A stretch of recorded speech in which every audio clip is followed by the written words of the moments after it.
Welcome to Impact Tech Studio. I'm Arjun, and today we are joined by Chandra Mohan, founder of EcoFash, who is on a mission to make the fashion industry truly sustainable. From over a decade mastering fabrics in China to pioneering affordable textile to textile recycling, Chandra is bridging the gap between cost, quality, and circularity. We'll explore his journey and his vision for a waste free fashion economy. Let's dive in. So we have Mohan on the podcast today. Welcome, Mohan, to the Impact Tech Studio podcast.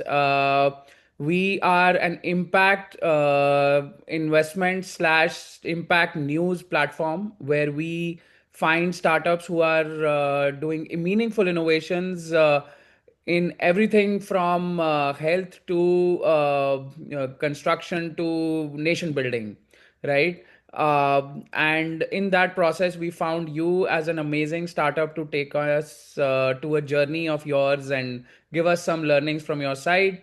So I'll introduce Mohan.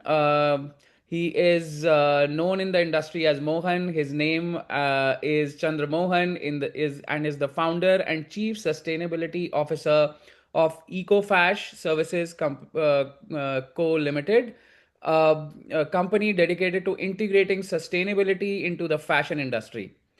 His journey began in 2007 in fabric research and development, and by 2008, he had relocated to China to gain hands on experience. And he has a plethora of experience coming from a number of locations and a number of steps that he took to build what it is now, a behemoth which helps you in becoming an eco driven fashion company, getting sustainability integrated into your manufacturing, as well as he also helps you in all things fashion or fabric, right? So, welcome, Mohan. I hope my introduction of yours was on game. If not, you can always correct me. Please go ahead and inform us about who you are and how EcoFash came into being. Yeah, thank you. Actually, your intro is very well articulated. Thanks for having me, first of all. Yes. So, rightly said, actually, I'm a textile engineer Right. and I have graduated in 2007 and then I moved into China in 2008. I started my career in the flows of textile mills as a fabric quality guy, then moving into sourcing manager, then a garment manager, then a sustainable manager. So it was a quite fruitful journey in the industry across different positions. Right. Then it was nice to have a meeting with a brand called Target in 2018. Still, I remember the day. So Right. it was actually a great event. I had attended there. They were talking about the recycled polyester, how it can help the environment. Right. Before that, I was like, regular sourcing manager, fabric sourcing manager. So when I was seeing that, what is that one actually? What makes difference? It's a recycle PET bottle to textiles. Right. Is that going to help the fashion industry or the environment? Because in 2018, still sustainability was a too early topic to discuss. So people are just talking. Some brands, high level brands, used to talk about sustainability, but nothing was happening on the floor. Right. So it was also like a touch and go. I was just thinking about it. Okay, just left it. Hmm. So that for another 2 years, it was not considered as a very important to discuss in the fashion industry. Even though I was working with a billion-dollar manufacturing company as a fabric manager, it was never a topic to be discussed till COVID. So it Right. was all changed after COVID, in 2020. So everybody got affected, impacted their lives, and then industry also going in chaos. So they were all talking about something we had to do. So it's all turned into sustainability. So I was asked in my previous company, so can you handle a new department called sustainable fashion? Right. So it was as additional responsibility. It was something new to me. So I was thinking about can I take it? But it was the previous event. It was giving me some light. Okay, we were having something on 2018 about the PET bottle recycling, how it can help the environment, everything. So then I told my ex-boss, give me a day or two, let me understand if I'm capable of, or I could make myself qualified to deal a team of sustainability. Mm. I'm a person who knows the company in and out for almost working with them for 10 years. Right. So I know every single part of the company, from the fiber to yarn, from fabric, then garment, till the export.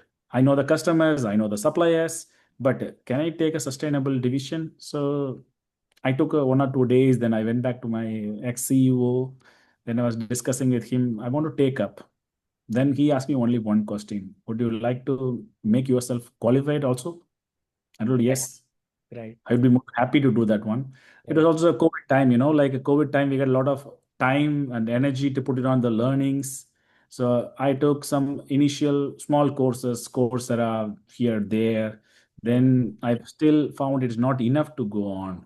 So what I did then, that is the time I found Leeds University is offering online courses, master degree, Mm. same equivalent to the regular degree. Because of the COVID time, it was all started. So I have applied for it. It was first batch. I was the first batch in University of Leeds in 2022. Is it? So So I'm yeah, from the same university online. as well. So I'm also Leeds University Business School. So That's yes. great. So I that was is also kind of from a business school also. right. Right. Yeah, my course is a blended from business school and earth sciences. Right. Mine was with design school and business. Yeah, So that's yeah. that's great. That's a perfect blend. Leads always make a perfect blend. Like sustainability is opposite to my course was actually my major was about sustainable business leadership. Right. Sustainability and business is always like a contradicting, contradict each other. Right. If you want to be sustainable, you have to do less business. If you want to more like you want to do business, then you cannot do sustainability. It's kind of opposite directions. So that is how to find a perfect balance. It was the topic we thought. Right. So it gave me a lot of wisdom. So the 2 years I was like going through all the materials and learnings, and with our peers from across the world made a lot of difference. The way we think, even there was a course about how to convince your CEO on sustainable initiative. it, Right. it was very well known to the industry. Right. Convincing a CEO to pay for some sustainable initiative is the hardest one. Right. Like no CEO want to pay for, this is my bill, I want to do something in sustainability. What is your bill? Okay, $50,000. Okay, sorry, let's do later on when it is required. So it was kind of that kind of journey, like we have started that way, and then I have completed my course, but I found something is missing. That Mm. is how we all started with EcoFash.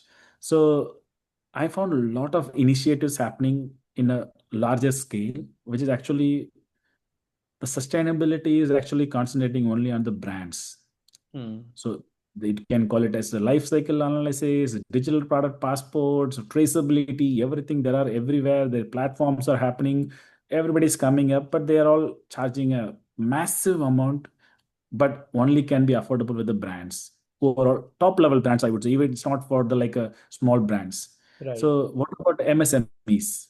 So I was thinking about, it's not like sustainability is it's a journey, and everyone have to pull together. It's Mm. not like some of the brands or some premium brands could only do sustainability that will be changing the climate, Mm. everything what we are experiencing today. Right. So what is happening? I was thinking even the company, like a $1 billion company where I was working, is Right. actually a tough place to invest money Right. on sustainable initiatives. What will happen with the small manufacturers? How Right. could they do something to make some impact on the climate? So Right. will we do something, or what will happen? So I thought, okay, when I was going through some hi-fi or high-level consultants also charging a massive amount every day to just to teach sustainability to the suppliers. Particularly, China is a different, total, altogether different game. The Mm. sustainability is happening in Europe, UK, US. US is hard now, but like the policies are totally different in US. So these are all in English. Right. So the manufacturers in India, Vietnam, Cambodia are catching up with the language. It's not a barrier. But in Right. China, language is a barrier. So Right. where I made my life in China, I found the big gap. The Chinese suppliers are facing a challenge in adapting to the European regulations, UK regulations, overall sustainable regulations. Right. So how could we sort it out? That Right. is the idea was born on EcoFash. So we want to do something for the industry, for the MSMEs Hmm. at an affordable cost. Right. The whole idea is our motto is sustainability with affordability. Right. And we have only, till today, we are concentrating only on the MSMEs, Right. small companies. Even we were expanding to India also, but we are actually quite occupied in India, sorry, China itself. So right now we are on hold for India operations, but we will be going again. Hmm. This is kind of how, how we have started everything. So we have Correct. started in 2023. This is how it all went. Right. Right. So, how big is your company? How do you deliver your service? What is your construction? What is your makeup of the company that you run right now? Right now, we have actually 5 people in China, including myself. Right. And we have a Vietnam operation, two Right. people. And we Right. have Cambodia, 2 people. And Right. then Egypt, we have 2 people. Right. India, we are planning to, before we were having few more people, but now actually we don't have anybody on sustainability, but we have people on textiles. Like we do textile trading as a vertical, which is Right. supporting the sustainable initiative because our sustainability division is kind of a non-profit organization. We are not trying to make money in the sustainable initiatives. So we are actually, our textile division is feeding sustainable division. Hmm. Hmm. So, how is your business doing? How many businesses have you helped in India? How many companies, and what kind of impact have you caused due to this consultancy work that you do? This EcoFash is your baby, which is actually helping people to become professional in their garment tech, right? So, in their fabric tech, right? So how do you measure your impact and what have you done till now? To be frank, like we are working with almost like 15 Chinese suppliers, Right, different kind of, starting from tier 4, tier 3, tier 2, tier 1. right, So we are also working with some of garment manufacturers come traders. I could say they are tier 1. right, So after them, there are a lot of supply chain partners or value chain partners are coming on. right, And for them, we help them to educate what is sustainable fashion legislations coming up. And we do small seminars on monthly basis for their suppliers and right, teaching them how they can do a better job in sustainability, like lesser emissions using the better raw material, how to deal the social sustainability, how to do the environmental sustainability, how to do traceability. These right, things we are teaching for them. If you go for tier 4, we call it as actually a tier 4 in fashion industry. It is actually a raw material producer, correct, kind of a cotton farmer. But right, what we are doing is actually a textile to textile recycler. There are a few recently scaling up in China. So we are also working with them. There is a challenge always in the textile industry. If you trying to do something better for the environment, it is not going to be cheaper. hmm, So if they are having to make some money, they have to scale up. There is always a challenge. If right, they scale, they can still make a profitable business hmm, because the price is expensive. It's right, environment friendly. How to do it? So it was the biggest question. Even today, industry, the whole thing is okay. You can do better job, but I will not pay more. right, That is how the business runs. Like end of the day, even Gen Z want to buy a garment. They will prefer to buy a sustainable garment, but right, does not mean they will pay another $5 extra. So the same happening in the industry. The brands want a sustainable garment, but they don't want to pay more. right, So if a textile to textile recycler have to go through a lot of challenges right, to get the used garment into a new fiber. So right, of course, compared to virgin material, it increases the cost a lot. It is almost like, these days I have made a calculation, it is coming around 40% extra. So we are working with those kind of suppliers, how to reduce the upcharge in the garment as right, a separate project. So that is will be making impact. I'm not telling this already made some impact. The right, impact is actually will be reasonable for the industry hmm, to embrace textile to textile. This even what we are connecting the Chinese raw material we are sending to India to right, produce the final product so that the price will still keep into the 10 to 15% of upcharge. the recent upcharge is coming 30 to 40, which most of the brands are not showing any much interest to buy. Hmm. But I strongly believe if I can make it around 10 to 15 percentage of the upcharge, there will be a market, at least in the medium level, not the premium or not the mass market. So it will be a medium level so that the industry of recycling industry will keep growing. So when the recycling industry keep growing, we will have the numbers in the environment. So how much kg carbon dioxide I reduced or something as if you when you're talking about impact. So right now I don't have any definite answer, but Right. how we are doing, we are working with multiple partners Right. across the country. I mentioned like China, Vietnam, Cambodia, India is not yet, but Egypt, all these places we are making impacts, but there is anything measured right now. Hmm. But I could give a next year a certain amount of numbers. So carbon dioxide or something in the kgs, because right now, even European government, the regulations or legislations are keep actually not making any impact. To be frank, they are actually keep relaxing the impact, like legislations. It's Hmm. only giving a lot of free hand to the brands not to do any sustainable initiatives, because a lot of geopolitics is happening, a lot of war, energy cost is getting increased in Europe. So Hmm. that is the major thing. Then the sustainable fashion in Europe right now, that is what is happening. But what I can see overall, UK is doing a lot better in sustainable initiatives. Hmm. The brands are actually keeping their standard very high. Even Hmm. like today, we were having some meetings with some Chinese suppliers on that one. So there are, I could not name the brands. The Hmm. brands have a new regulations coming up. Then it's not about legislation; it is a brand's internal regulation. Hmm. So we were teaching them how to deal with that one. So we were telling them how you can start reducing your environmental impact with the lowest cost possible. So our always thinking is not to increase the cost to the manufacturer, but still make some kind of impact. It's Right. not like you have to put $100,000 to show a simple impact. But we were telling them, okay, you put a $5,000, but make a better impact. So we will tell them which is making a biggest impact out of your own manufacturing. So you start from the smallest expense possible. That is how we do in our operations. Right, right. So looking at the, so if one MSME from India, right, wants to take your services, right, uh, give me a definition of what kind of business the MSME is supposed to be doing to afford your service, and what is your ticket size for one minimum charges for the service that you give to an MSME in India, and would love to understand the kind of people you want to target and the kind of prices that they have to pay. Yeah, sure.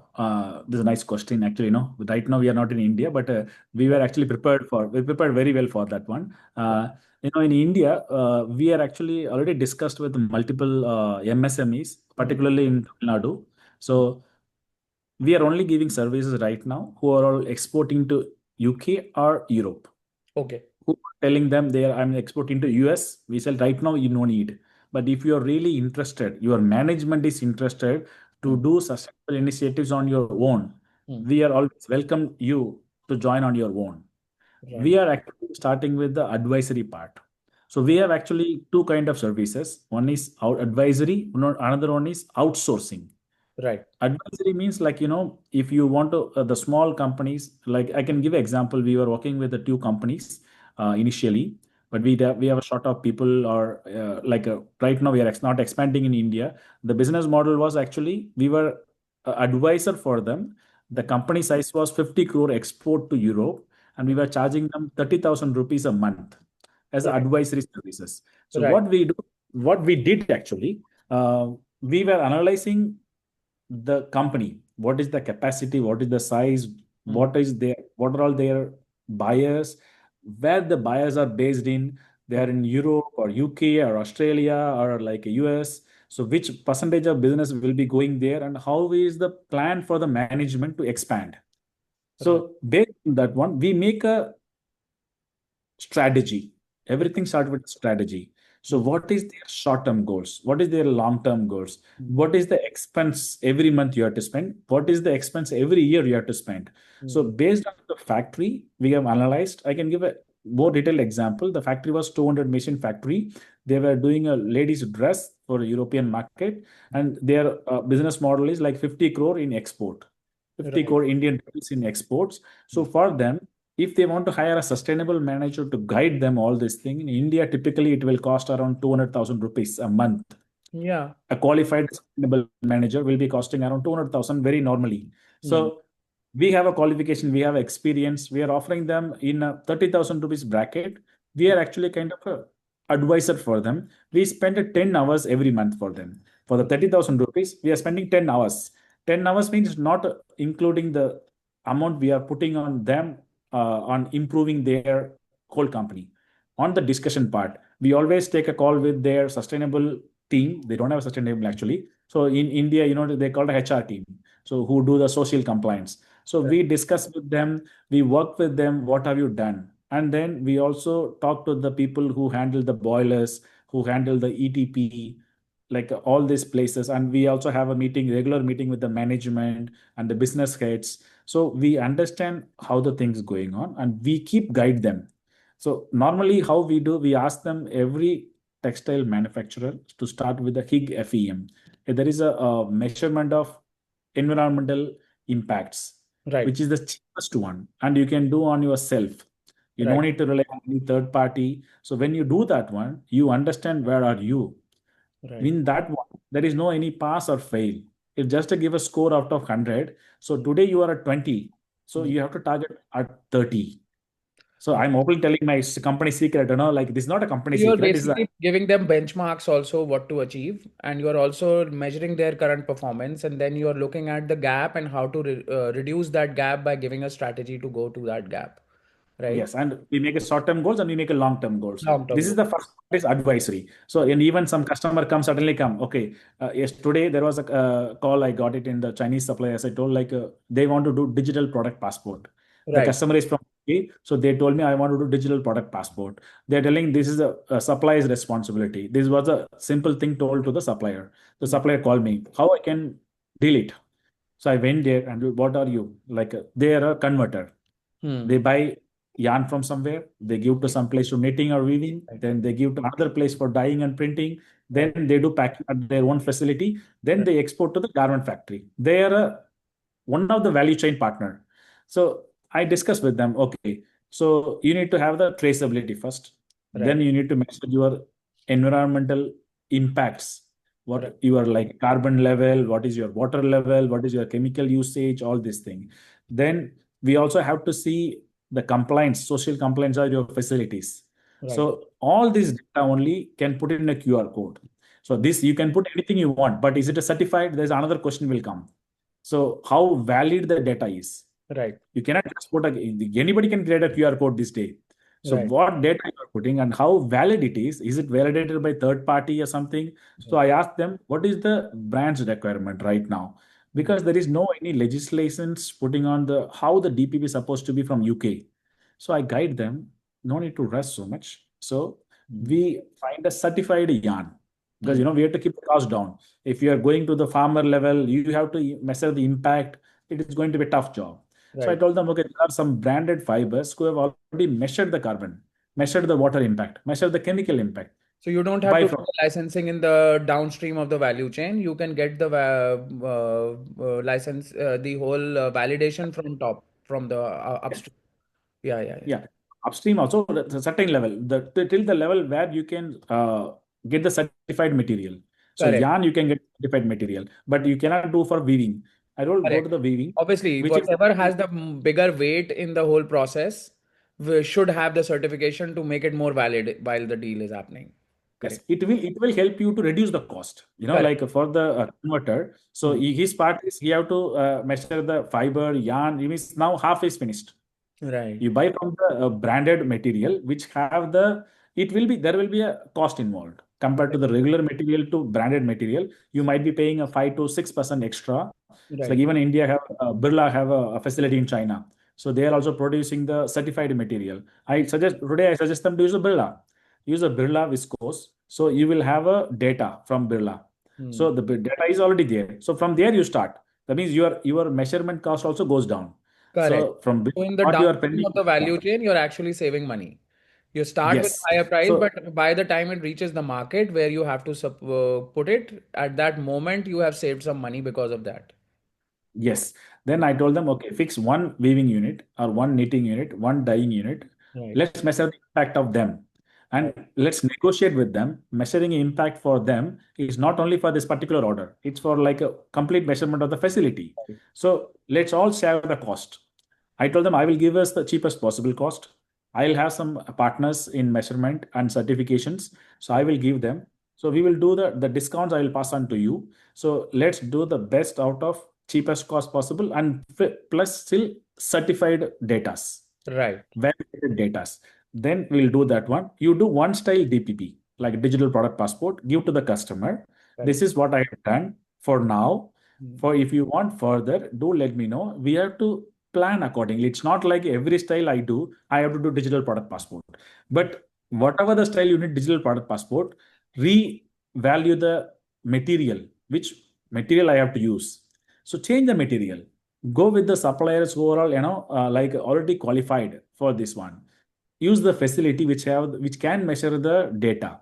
In that case, whatever the material still need a digital product passport, you can still do it without breaking your bank. Correct. It end of the day, there is no upcharge will be given by the any brands. That Right. is a harsh reality, like still Mm. the manufacturers have to pay for everything. Right. And this economy is actually not great, because I am seeing from tier 4, tier 3, tier 2, tier 1 every day. Mm. Even I'm working with some brands directly. I can see overall, if the brand will say if you can reduce 20 cents in the garment price, they don't care anything, most of the brands. I'm talking about mass market. There are Right. premium brands. They are different. They charge a lot the customer. Their category is different. But Right. if you go for mass market, so I cannot name it, but everybody know what is mass market. Right. Whatever the garments you can buy at $5, $10, $20 is a mass market. For them, it is actually for them, it is you giving a 10 cents, 20 cents cheaper in the FOB value or the garment factory value. They will be more than happy. You can get some leverage on the sustainable initiatives. But as long as there is no any mandatory legislation happening in the Europe or UK, it's not going to happen 100% on the manufacturing side. Right. So, in this value chain that you provide this amazing service to all the value chain stakeholders, uh, where is your product line? So, what kind of fabrics are you capable? What kind of industries? So, the fabric textile industry is also divided into a number of parts, right? So, there is either you say garment tech, right, or you it goes into the value chain of making garments and making it come to the market. Then there is the technical fabrics, which is industrial and technical fabrics, which are basically filters and fabrics used inside filters and anything that is used in industrial or some product that actually helps other processes, right? So you have fabrics in them as well. So do you also cater to, for example, technical and industrial fabrics as well? Right now, no, we are into some plastic industry. Right. So that is so not into the technical or industrial fabrics like filters. We are doing for apparels. So number one Correct. is apparel. And Correct. then we are also actually the place where we are in China. There is another city which only makes the plastic products, Right. small products actually. So that is getting exported into Europe, UK also. So we are dealing with them. We are guiding them also. It's coming under plastics industry. Right. So right now we are catering to only apparel plus plastics. Right, but you're open to your systems are ready to if there is a demand coming from technical and industrial fabrics industry, you will be able to cater to that as long as the value chain has your part of the manufacturing in it, the one you have competitive advantage on, right? So technical fabrics, when you say they are not only filters and all those things, technical fabrics are also, for example, um, nets for very specific uses, factory executions of fabric because there is no other way of doing some process improvement in the whole process of that industry.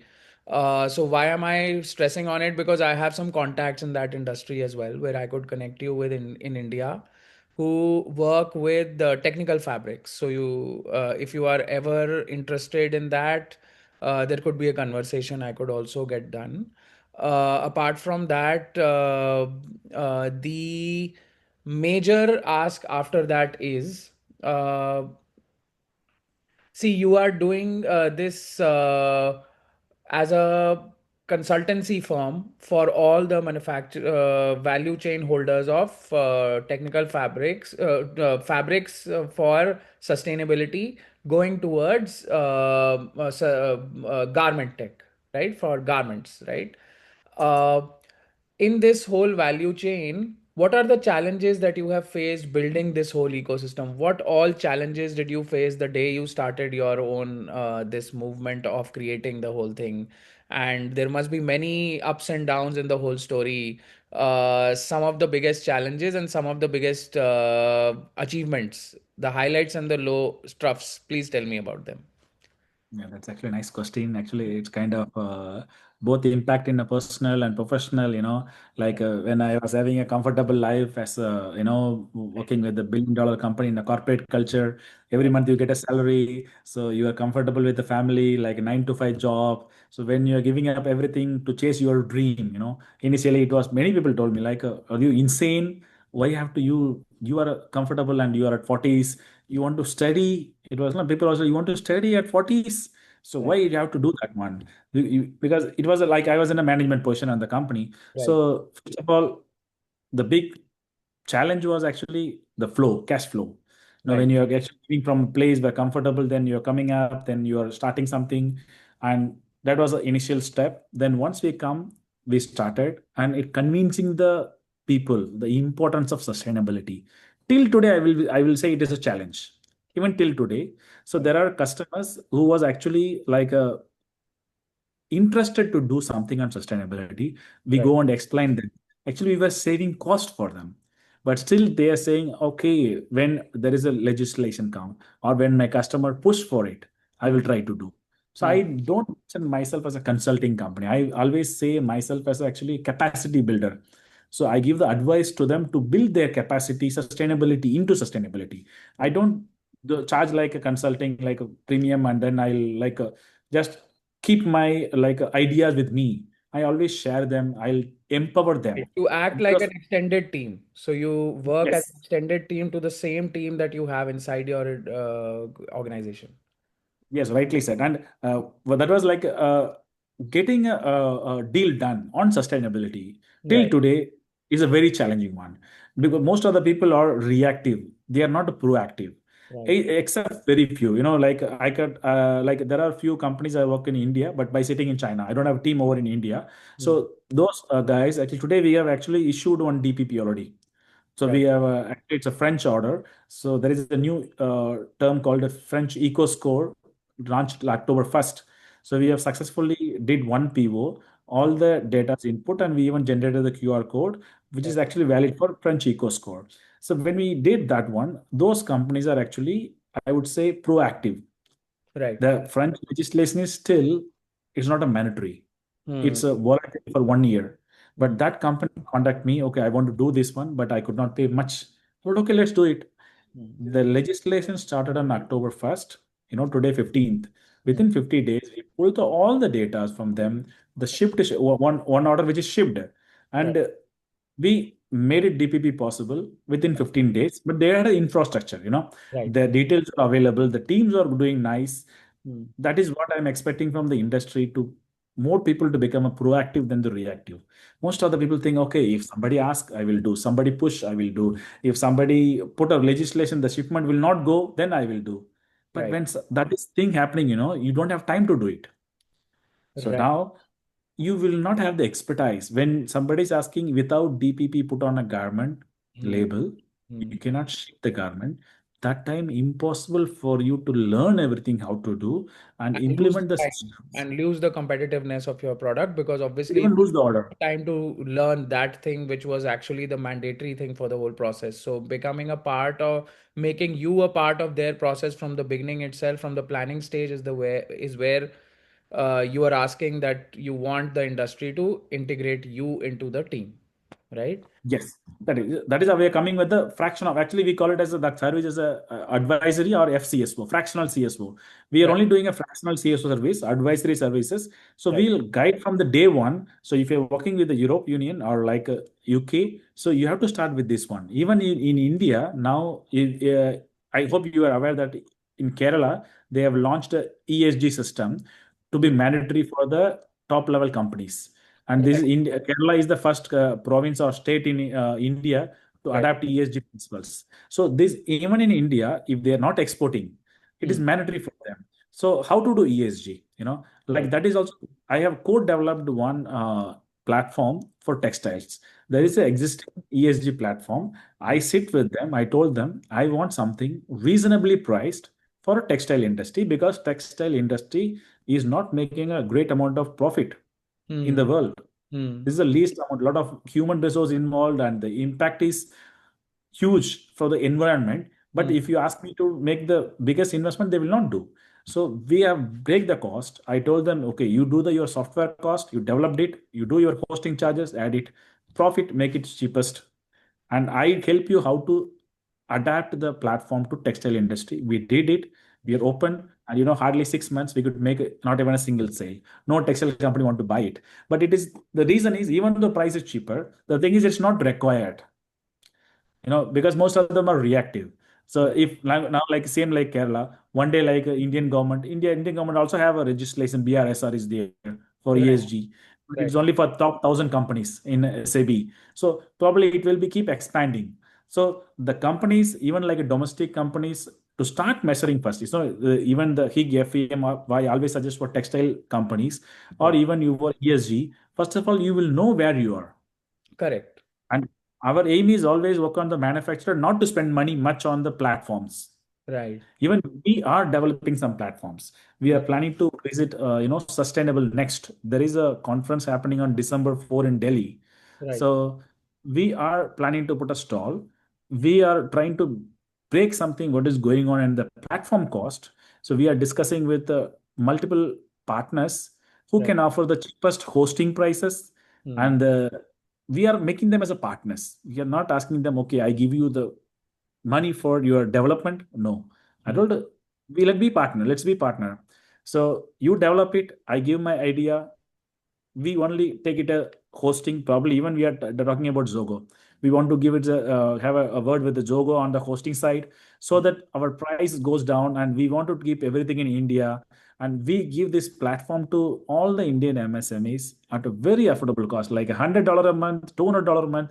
That is our complete idea. $100 should be very good, fine for any Indian manufacturer, like a 6,000, 7,000. So So it'd be that good to start. platform will provide what value? So what can you do on that platform as a We are company? planning to add a traceability. We are Right, planning to add a ESG, right, DPP, right, LCA, right, all four together. We want to add it, and we are even trying to attract the customers. We are trying to offer a ERP free of cost. So this is under discussion. It's initial days. We are like right now in a boardroom. We are cooking it. So right, what my dream was actually, no any supplier should be paying more than $200 to any platform for sustainable measurements. You are measuring, you are paying more money is different. You are adding into platform, you know. But maybe the people who might be watching from platforms might get angry with me. So my idea was actually because I am concentrating on MSMEs, So the Yeah, that is MSMEs are fine. actually. So basically, you are talking about one kind of industry which has that kind of margin, and then you are making a suggestion for a product for that industry only, right? There are a Yes. number of startups or companies, I would like to say, which are not functioning like startups now in India. They have Mm, mm, also, from the private side, started coming in to measure sector agnostic. So they are sector agnostic and they are measuring the carbon footprint of any company or at the brand level or at the product level, right? mm, And they give mm, you a mm, full measurement of it, which is more certified than before. So they are moving in the right direction, driven by scientists. So mm, mm. one of them is Renew Cred, if you want to research on them. So this is also our cohort as well. So basically, Okay. when I say cohort, that we are also promoting them, we are also helping them out to get more investor side or stakeholder side or partner side. It is always, Sure. I have found out that partnership is the only way of growing. So I have seen that if you are able to connect with these guys, I would love to introduce you to him as well. They're a group of Sure. scientists. That will be a knowledge exchange between you guys, and it will obviously value you, give you more value out of this conversation. And this way, if so there is a problem of carbon credits measurement, and then there is a problem of, are these carbon credits validated the way you have measured it?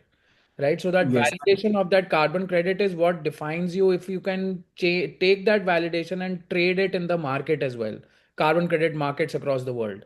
Now if you're unable to do that, then obviously people say, why should I do it? I should just save my cost if I don't get any Hmm. money back for the investment I do.